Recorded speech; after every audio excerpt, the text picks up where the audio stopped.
I never thought I'd be in this situation, but here I am. My name is Allison, 32F, and I've been married to Jake, 34M, for 7 years. We met during our sophomore year of college at a mutual friend's party.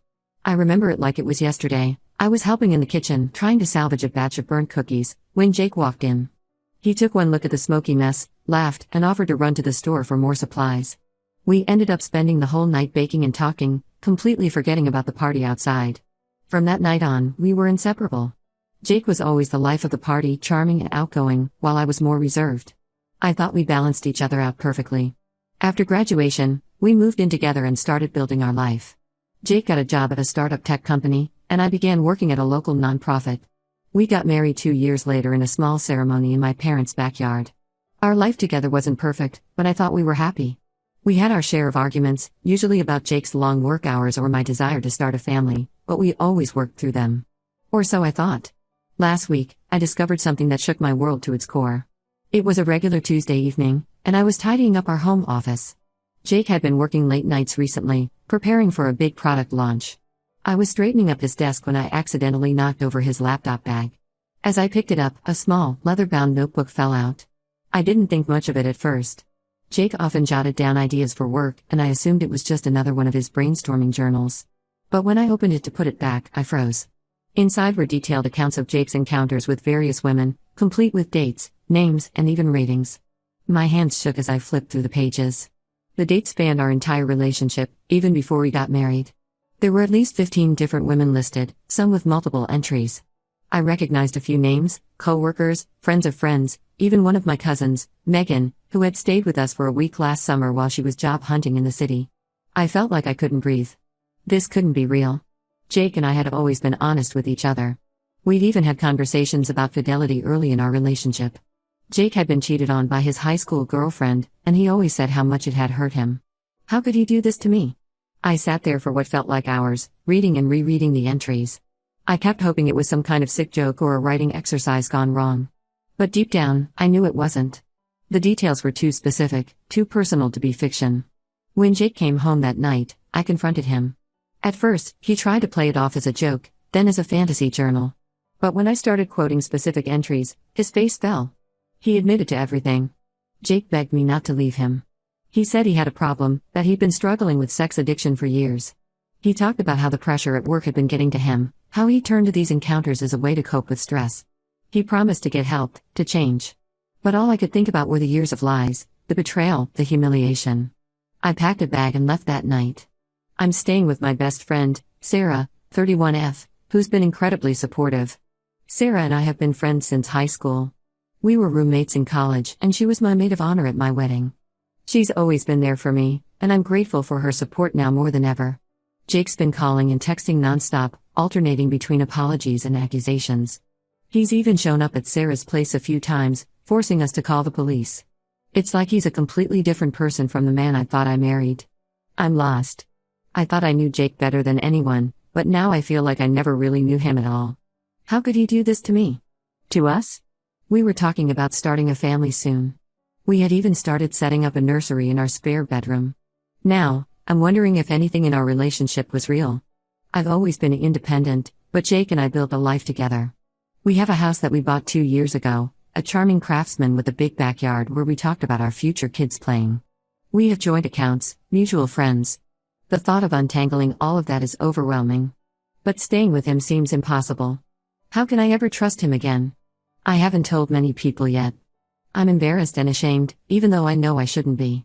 I keep replaying our entire relationship in my head, wondering if there were signs I missed. Was I just willfully blind? I remember times when Jake would come home late smelling of perfume, claiming he had been at a client dinner. Or the times he'd be overly protective of his phone. But I always trusted him, always gave him the benefit of the doubt. Jake's family has gotten involved now. His sister, Emma, 29F, called me yesterday. Emma and I have always been close, we even started a book club together last year. But now she's trying to convince me that Jake's behavior was just a phase, that all men struggle with fidelity. I was furious. This wasn't a one-time mistake or a moment of weakness. This was years of calculated deception. I'm considering my options now. Part of me wants to just walk away from everything and start fresh somewhere new. Maybe I could take that job offer in Seattle that I turned down last year to stay close to Jake's family. Another part wants to fight for what's mine. After all, I put my career on hold to support Jake's ambitions. When he got the opportunity to join the startup, I was the one who encouraged him to take the risk. I took a lower-paying job closer to home so he could work the long hours needed to get the company off the ground. But mostly, I just feel numb. The future I thought I had, the home, the family, growing old together, it's all gone. Replaced by this horrible reality where the person I trusted most in the world has been lying to me for years. I guess I'm looking for advice, support, or maybe just a place to vent. Has anyone been through something similar? How did you move forward? I feel like my entire future has been erased, and I'm not sure how to start rebuilding. Update 1: It's been 3 months since I discovered Jake's infidelity, and a lot has happened. I wanted to update you all because your support and advice have been invaluable during this difficult time. After my initial post, I decided to take some time for myself. I extended my stay at Sarah's place and took a leave of absence from work. My boss, Karen, 45F, was incredibly understanding. She even shared that she had gone through a similar situation in her first marriage. I needed space to think and process everything without Jake's constant attempts to contact me.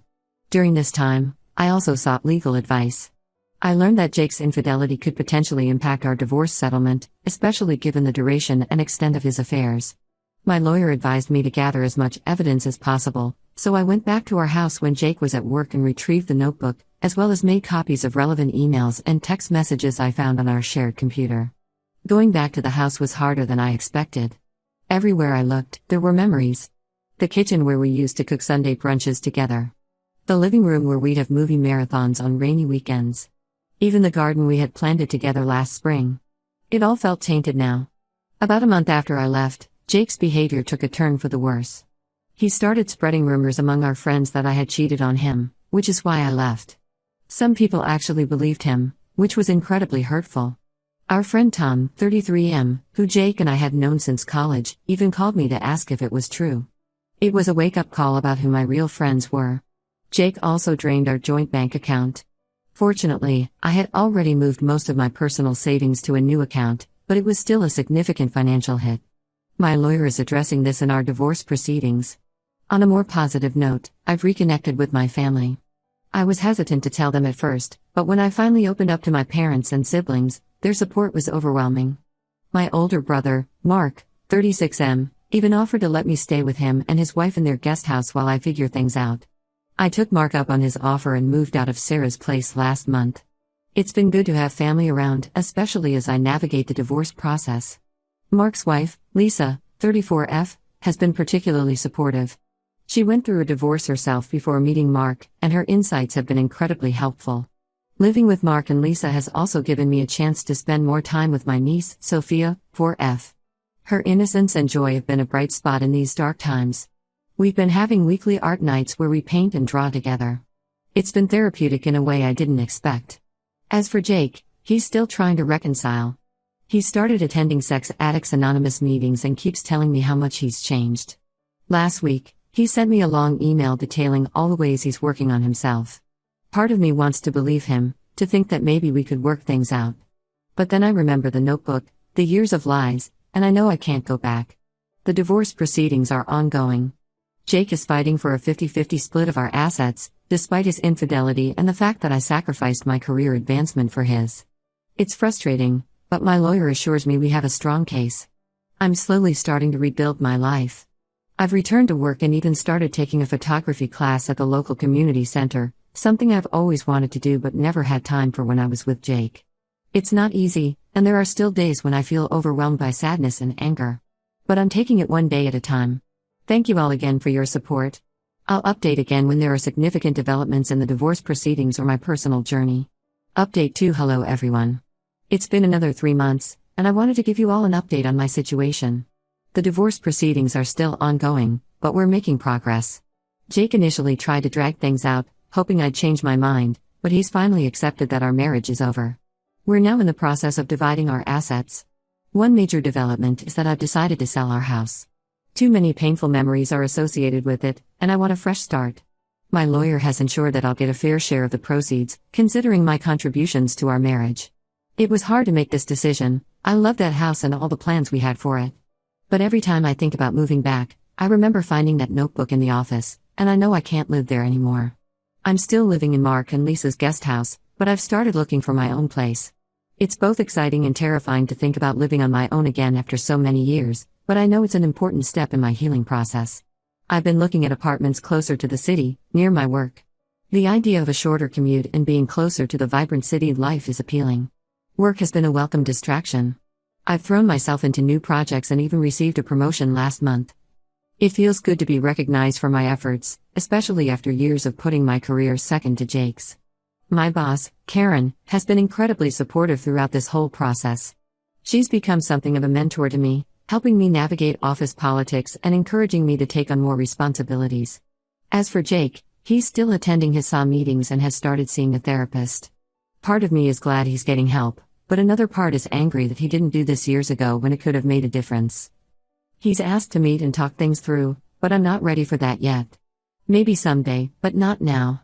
The photography class I mentioned in my last update has become a real passion.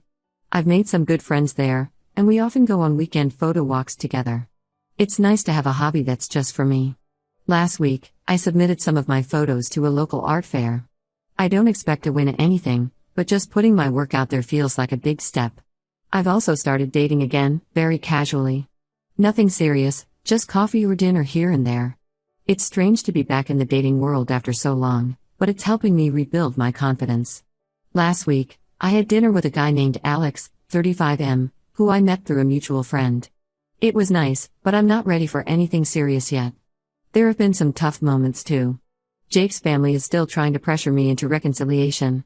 His mother called me last week, crying and begging me to give Jake another chance. It was hard, but I stood my ground. I reminded her of all the pain Jake had caused and told her that while I appreciated her concern, my decision was final. Overall, I'm doing better.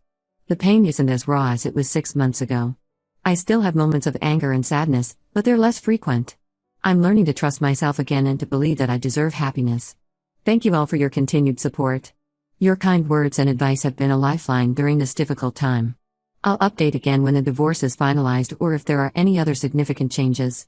Update 3. Hello everyone. It's been a year since my original post, and I wanted to give you all a final update. The divorce was finalized last month.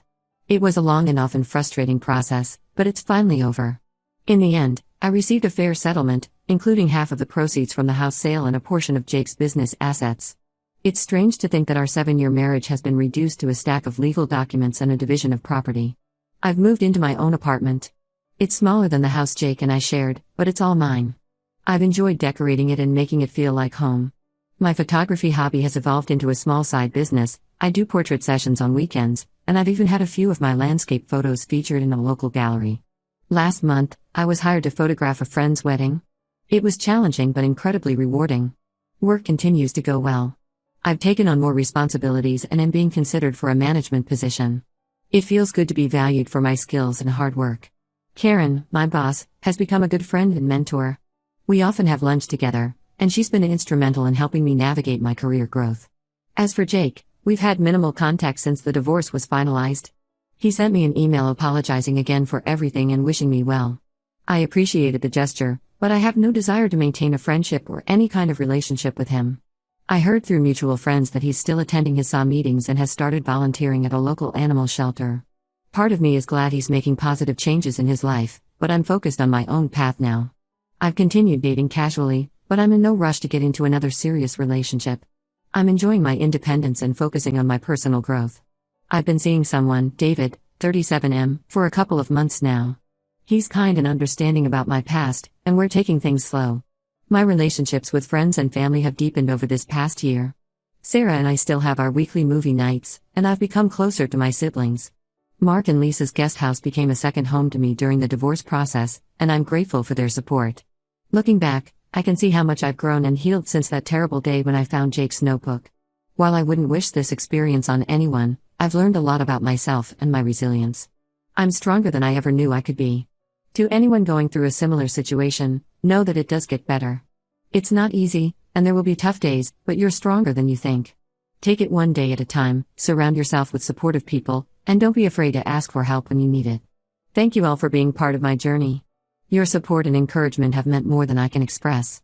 This will be my last update. It's time to close this chapter and focus on the future. Wishing you all the best.